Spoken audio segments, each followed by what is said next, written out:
દેવભૂમિ દ્વારકા જિલ્લા કલ્યાણપુર તાલુકાના બાંકોડી ગામે આહિર સમાજ દ્વારા વ્યસન મુક્તિનું સંમેલન યોજાયું હતું।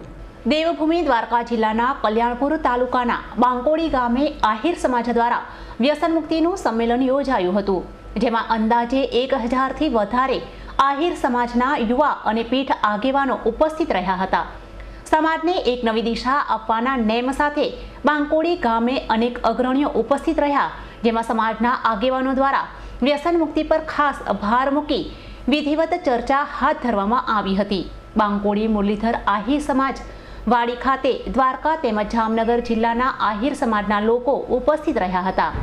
આ સંમેલનમાં સમાજના આગેવાનોએ પોતપોતાના મંતવ્ય રજૂ કર્યા હતા, જેમાં સમાજના લોકોને વ્યસનથી દૂર રહી સમાજના વિકાસની વાત કરવામાં આવી હતી, જેમાં લગ્ન સમયે દારૂ, સિગરેટ, તમાકુ જેવા વ્યસન છોડવા પર ભાર મૂકવામાં આવ્યો હતો।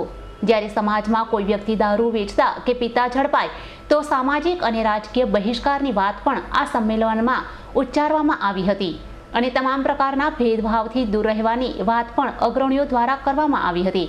ત્યારે સમાજના આગેવાનો દ્વારા આ વ્યસન મુક્તિ અભિયાનને સાર્થક કરવા હાકલ કરાઈ હતી, જેમાં યુવા તેમજ વડીલ દ્વારા સારો એવો પ્રતિસાદ પણ સાંપડ્યો હતો। બાકોડી, કેશવપુર, નારાયણપુર ને ગણેશગઢ ગ્રામ પંચાયતનો સરપંચ છું હાલની ઘડીએ। તો અમારા ગ્રામને જિલ્લાના અગ્રણી અમારા આઈએસના નાતીલા ગઈ 29/2 અમે ગામમાં સંકલ્પ કીધો કે દારૂનું વ્યસન બહુ વધી ગયું છે અમારી સમાજની અંદર, અને એને અમે શિક્ષણ ઘટતું જશે દારૂ અમે। તો અમે 1 મહિનાથી પાછી મુદત રાખી અને આજે અમે ગામમાં પાછી મીટિંગ કરેલ છે।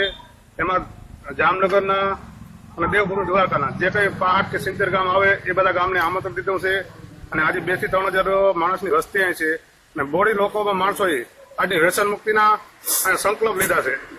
બસ કે જ અમારી સમાજ આગળ વધી જાય એવી અમારી એક ભાવના છે। કલ્યાણપુર તાલુકા ટીમનો એક સભ્ય છું। ગઈ 29/2 ના રોજ બાકોડી ગામે દેવભૂમિ દ્વારકા અને જામનગર જિલ્લા આહિર સમાજના અગ્રણીઓની મીટિંગની અંદર વ્યસન મુક્તિ અભિયાનની એક શરૂઆત કરવામાં આવી હતી।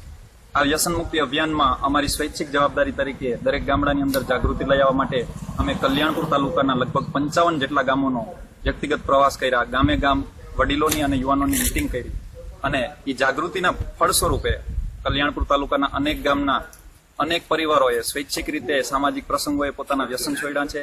એ ઉપરાંત લગભગ તમામ ગામડાની અંદરથી ચૂંટણીલક્ષી અને સામાજિક પ્રસંગોએ દારૂબંધીના ઠરાવો થયા છે। ઉપરાંત સેંકડો યુવાનોએ વ્યસન છોડ્યા છે। આ અભિયાન અવિરત ચાલુ રહે અને અમારો આહિર સમાજ શૈક્ષણિક, સામાજિક અને વૈચારિક રીતે સમૃદ્ધ બની રહે એવી ભગવાન મુરલીધરને પ્રાર્થના। જય મુરલીધર। ધર્મેશ ઉપાધ્યાયનો રિપોર્ટ, S9 ન્યૂઝ, દ્વારકા।